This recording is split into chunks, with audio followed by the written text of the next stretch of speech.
Oui, bonjour, on vous parle aujourd'hui du HTC Incredible S, donc le dernier venu du côté de Bell au niveau des appareils qui est opéré avec un système d'exploitation Android. On peut voir quand même un menu qu'on connaît déjà avec Android, par contre avec certaines particularités au niveau de HTC, donc qui le personnalise, c'est un peu l'avantage du Android.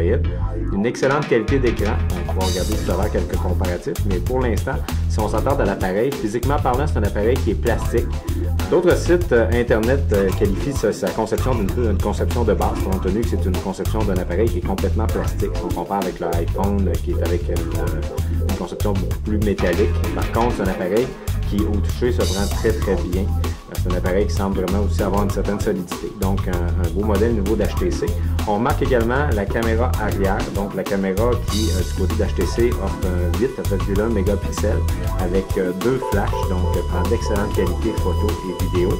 Également, on remarque qu'à l'avant, il y a aussi une caméra d'1,3 mégapixels qui permet les appels voix et avec image, donc d'avoir l'image directement lorsqu'on place des appels. Comme je vous mentionnais, c'est un appareil qui est sous Android 2.2 et on remarque également aussi une vitesse d'exécution qui est très bonne, jusqu'à 14,4 mégabits. Donc c'est très bien pour ce type d'équipement-là. Moins performant que le Motorola Atrix qu'on a actuellement, mais quand même, ça défend très bien au niveau de son utilisation. On pourra en faire le test un petit peu tout à l'heure. La grande qualité de l'écran au niveau du HTC Incredible S surprend avec son écran de 4 pouces à 480 par 800 pixels. Des petites fonctions intéressantes aussi du côté de HTC quand on rentre sur Internet. Pour donner un exemple, on va aller sur Internet et on peut voir le petit menu en bas qu'on voit habituellement. Donc on a la petite maison qui représente de revenir à la base ou le retour ou la loupe pour la recherche. Mais quand on tourne l'appareil, on peut voir que ces touches-là s'ajustent. Donc, c'est un peu une innovation du côté de HTC. L'appareil s'ajuste complètement par rapport à l'utilisateur selon le côté de l'appareil qu'il va utiliser. Donc, une petite fonction très intéressante au niveau de HTC. On remarque également un petit lumineux vert. Ce petit lumineux-là fait en sorte que même si l'appareil est fermé, ça nous permet de voir si on a un message vocal ou un message texte. Donc, on a vraiment l'indicateur toujours qui est là, même si l'appareil est fermé. Puis ça, c'est un peu une particularité au niveau d'HTC, quelque chose de très bien qu'on ne retrouve pas nécessairement au niveau des autres modèles. On a évidemment au-dessus le bouton pour l'allumer, donc le power. Et du côté gauche, il y a le jack régulier finalement pour mettre un écouteur dessus.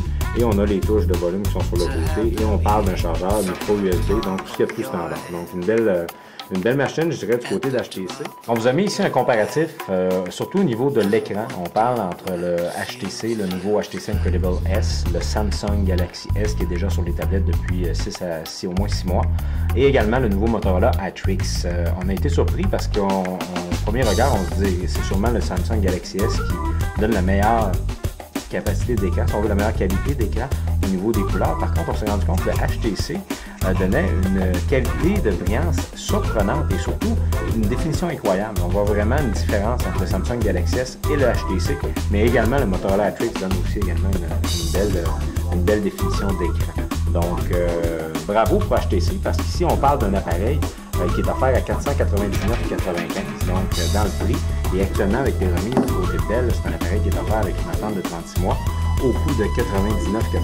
Nous avons pris le temps de faire le test entre un Motorola Atrix et le nouveau HTC Incredible S avec une nouvelle application qui est spécifique au niveau des Android qui s'appelle Quadrant. Cette application-là permet d'évaluer tous les appareils sous tous ses aspects, autant au niveau de la mémoire, sa rapidité d'exécution, sa qualité d'écran et d'établir un pointage. Donc ça nous permet vraiment de comparer les appareils sur les mêmes critères. On regarde ici au niveau du HTC. Ce qu'on remarque dans un premier temps, c'est le pointage, je dirais. Le pointage du Motorola Atrix est de 2960 via le HTC qui est à 1650. Le gros de la différence se situe vraiment au niveau du processeur. Dans le cas du HTC, on parle d'un Snapdragon d'1 GB avec 768 MB de mémoire vive et de 1,1 GHz interne, extensible jusqu'à 32. Et dans le cas du Motorola Atrix, on parle d'un dual core. Donc à ce moment-là, c'est comme s'il y avait deux cartes qui fonctionnaient au niveau du processeur. Donc ça fait vraiment une différence au niveau de la performance. L'application Quadrant nous a permis vraiment d'établir un comparatif sur les mêmes bases entre le HTC et le Motorola Atrix. Et vous allez pouvoir retrouver cette application-là directement sur notre site, sur babiole.ca. Et en terminant, on pourra peut-être juste voir l'arrière du téléphone. On va enlever la batterie juste pour vous montrer. On sait que dans le cas de HTC, Il vient avec une micro SD de 8 GB et on peut avoir une extension dessus jusqu'à 32 GB. Donc c'est très intéressant au niveau de la mémoire externe. Donc une manipulation facile, donc facile d'intégrer des données à partir de votre ordinateur, soit avec un adaptateur ou tout simplement en branchant l'appareil. Mais l'accessibilité aux données à ce moment-là est vraiment très simple. En terminant, si j'enlève la batterie ici, on peut voir évidemment la carte SIM, mais on peut voir derrière la batterie qu'il y a une batterie au lithium évidemment de 1450 mAh. Donc oui, un écran qui fonctionne très bien, qui est très performant, mais je crois que les gens d'HTC ont aussi mis une batterie qui va être en mesure de supporter ce type d'affichage-là. Donc ça va donner des durées de pile, des durées d'attente et de conversation quand même assez intéressantes.